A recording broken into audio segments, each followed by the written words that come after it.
ایک چھوٹا سا لفظ اگر اللہ کا کلام، کل کے دن آپ وہ لفظ پڑھیں گے نا تو آپ کے زندگی بھر کے گناہ معاف ہو جائیں گے۔ اللہ تعالیٰ آپ کے سارے گناہ معاف کر دے گا اور آپ جو دعا مانگیں گے نا وہ دعا قبول ہوگی۔ کیونکہ جب ہم اللہ کا وہ لفظ، وہ نام دل سے پکارتے ہیں نا اور دل سے اللہ کو یاد کرتے ہیں اور اپنے گناہوں کو سامنے رکھتے ہیں، اللہ تعالیٰ ہمارے گناہوں کو معاف کر دیتا ہے اور اس کے اوپر کن فیکون ہو جاتا ہے۔ پورے سال کا آخری عشرہ چل رہا ہے، پورے سال کے آخری دن ہمارے ساتھ ہے، گزر رہے ہیں روتے ہوئے۔ نیا سال بھی روتے ہوئے آتا ہے اور جانے والا سال بھی ہمیں رلا کے ہی جاتا ہے۔ کتنی قربانیاں ہوتی ہیں، کتنے جو جانور ہوتے ہیں وہ ذبح ہوتے ہیں اور پھر اللہ کے یہاں پر سے ہمیں معافی ملتی ہے، ہم معافی تلافی کرتے ہیں۔ لیکن وہ ایک لفظ اگر آپ اپنی زندگی میں شامل کر لینا تو آپ کی زندگی میں واقعی میں بہت سکون آ جائے گا۔ ہر چیز سے نا میں ایسی ہو گئی ہوں کہ میں نے ساری چیزیں اب اللہ توکل پہ چھوڑ دی۔ پہلے میں اپنے دماغ پہ رکھا کرتی تھی زور اور میں یہ سوچتی تھی میں یہ بھی کر سکتی ہوں اور میں یہ کر لوں گی اور مجھے ہی کرنا ہے۔ لیکن جب میں نے اپنے آپ کو پہچانا اور جانا کہ میں نہیں کر سکتی، میں اللہ کے بغیر کچھ نہیں کر سکتی، یہ تو سب جانتے ہیں کہ اللہ کے بغیر ہم کچھ بھی نہیں کر سکتے، لیکن پھر بھی ہم سپنے بنتے ہیں آنکھوں کے اندر اور پھر ہمیں نا یہی سوچتے رہتے ہیں کہ کل کو مجھے نا یہ کام کرنا ہے، کل کو میں یہ کروں گی، لیکن یہ نہیں پتہ کل زندگی میں آئے گی بھی یا نہیں۔ جب اچھا وقت گزرتا ہے نا تو ہم بالکل بھی دھیان نہیں کرتے، لیکن جیسے ہی برا وقت آتا ہے نا تو ہم ہائے تولا میں لگ جاتے ہیں۔ ہم کہتے ہیں اللہ ہماری دعائیں قبول نہیں ہو رہی، اللہ ہم کیا کریں، ایسا کیا کروں جو تو میری دعا قبول کر لے۔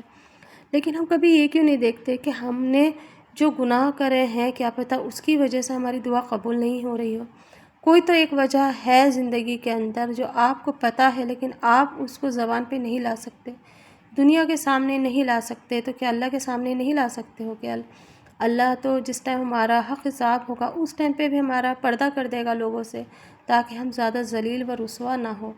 تو وہ ساری چیزیں آپ اللہ کے سامنے ذکر کریں اور اللہ کے سامنے رکھیں اور وہ جو ایک لفظ ہے نا اس کو اپنی زندگی میں شامل کر لیں اور پھر آپ یہ دیکھیں کہ آپ کی زندگی میں سکون کہاں سے آ رہا ہے، کیسے آ رہا ہے۔ میں نے یہ چیزیں آزمائی ہیں اور میں نے نا یہ کرشمہ دیکھا ہے۔ جب سے میں نے یہ چیزیں کری ہیں واقعی میں زندگی میں سکون ہو گیا اور جتنے بھی میرے فیصلے ہوتے تھے یا میں جو بھی سوچتی تھی میں سب اللہ پہ چھوڑ دیتی ہوں اور میں ایک ہی چیز سوچتی ہوں کہ یا اللہ اب تک میں نے جو بھی سوچا، جو بھی کرا، ٹھیک ہے میں نادان تھی، میں گناہ گار تھی، میں نے بہت گناہ کیے ہیں، مجھے نہیں پتہ تھا، لیکن آج میں تجھ سے کہتی ہوں کہ اللہ میری ساری مشکلیں تو اپنے ذمے لے لے، میرے سارے فیصلے تو اپنے ذمے لے لے اور مجھے ایک چھوٹے بچے کی طرح کر دے، مجھے سکون والی زندگی دے دے۔ بس اللہ تعالیٰ نے میرے وہ لفظوں کو، ان باتوں کو اللہ نے ایسے دل سے سنا ہے کہ وہ میری زندگی کے اندر اس نے سکون بھرا۔ وہ لفظ ایک کیا ہے؟ وہ ایک لفظ ہے استغفر اللہ۔ جب ہم دل سے کہتے ہیں، دل سے پکارتے ہیں نا تو اللہ تعالیٰ ہماری ضرور قبول کرتا ہے۔ کل جیسے کہ 9 تاریخ ہے، حج کی آخری وہ ہے، آپ روزہ رکھ سکتے ہیں اور روزہ رکھ کے پورا دن استغفار پڑھیں۔ اور ویسے تو 7 اور 8، 9 تاریخ کا روزہ ہوتا ہے، لیکن جس سے نہیں رکھا جاتا ہے، گرمی شدید ہو رہی ہے جس کی وجہ سے نہیں رکھ سکتے، بہت سارے لوگ، بہت سارے بیچارے تو رکھتے بھی ہیں، اللہ انہیں ہمت دے۔ تو چاہیے کہ آپ ہے نا 9 تاریخ کا روزہ تو ضرور رکھیں، 1 سال کے گناہ معاف ہو جائیں گے اور اگلے 1 سال کے آنے والے سال کے گناہ بھی اللہ معاف کر دے گا۔ تو کہتے ہیں نا کہ ہر ایک چیز کے ساتھ اللہ نے سہولیتیں رکھی ہیں، صرف اپنے تھوڑا سا اپنے آپ کو برداشت کرنا ہے، تھوڑا سا بھوک پیاس سے آپ کو دور رہنا ہے اور پھر دیکھیں اللہ آپ کی اس بھوک پیاس کے بدلے میں آپ کے کتنے سارے گناہ معاف کر دے گا۔ اور جب آپ کے گناہ ہی معاف ہو جائیں گے تو آپ کی دعائیں قبول ہونے سے کوئی نہیں روک سکتا۔ دیکھیے جب انسان کے بدن پہ گندے کپڑے ہوتے ہیں تو وہ عطر اگر لگا کے محفل میں جا کے بیٹھے تو اس کی عزت کبھی نہیں ہو سکتی۔ مانو شادی ہو رہی ہے اور اس شادی کے اندر ایک شخص سب کے بیچ میں جا کر کے بیٹھتا ہے جس کے کپڑے بہت زیادہ گندے ہیں، کیچڑ لگ رہی ہے، کہیں پر دھبے لگ رہے ہیں، کہیں پر پان کے داغ ہیں تو کہیں پہ کیچڑ، نالی کی کیچڑ ہے اور اس پہ سے اس نے عطر لگا لیا، تو کیا وہ محفل میں بیٹھ پائے گا؟ کبھی نہیں۔ ویسے محفل والے یہی کہیں گے کہ پہلے کپڑے بدلی کرتے، نہاتے، کپڑے بدلتے، پھر اس کے بعد عطر لگاتے، پھر آ کر کے بیٹھتے تو تمہیں ہم اپنے پاس بٹھا سکتے ہیں۔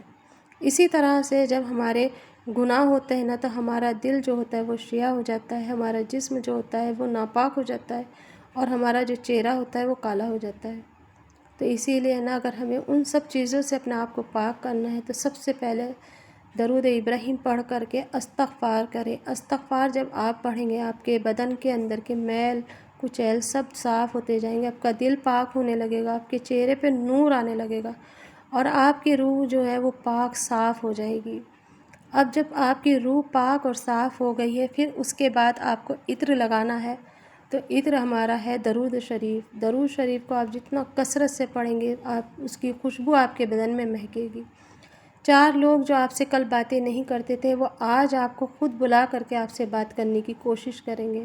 جو محفل میں آپ اکیلے تنہا بیٹھے رہتے تھے آج لوگ آپ کے پاس آ کر کے بیٹھنا پسند کریں گے۔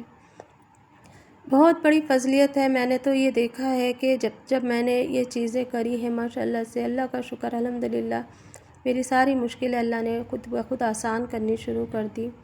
اور سب سے اچھی بات ہے کہ آپ اپنے گھر کے اندر سورہ بقر پڑھیں۔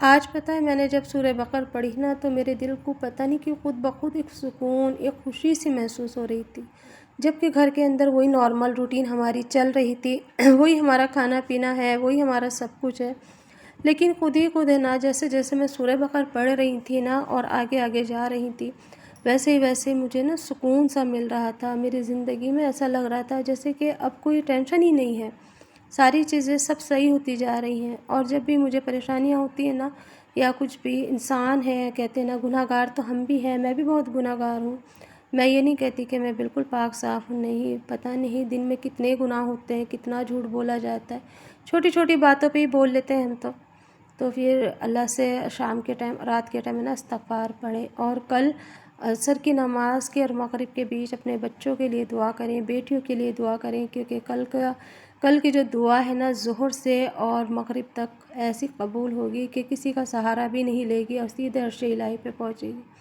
اور اللہ سے فریاد کرے گی کہ اللہ فلاں بندہ فلاں بندی تیرے لیے تجھ سے یہ دعا مانگ رہے اس کے قبول کر لے۔ اپنی بیٹیوں کے نصیب کے لیے دعا کریں، اپنے بیٹوں کے نصیب کے لیے دعا کریں، اپنے بیٹوں کی روزی کے لیے دعا کریں، اپنے شوہر کے لیے دعا کریں۔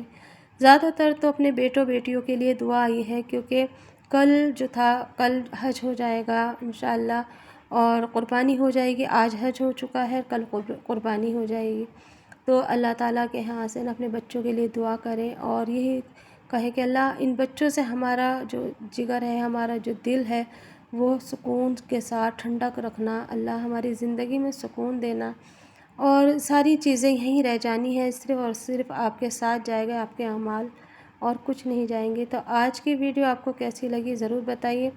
آج میرا وائس دینے کو بھی من نہیں کر رہا تھا، لیکن مجھے پتہ تھا میری یوٹیوب فیملی میرا انتظار کر رہی ہوگی، تو چلیے کل ملیں گے۔ اللہ حافظ۔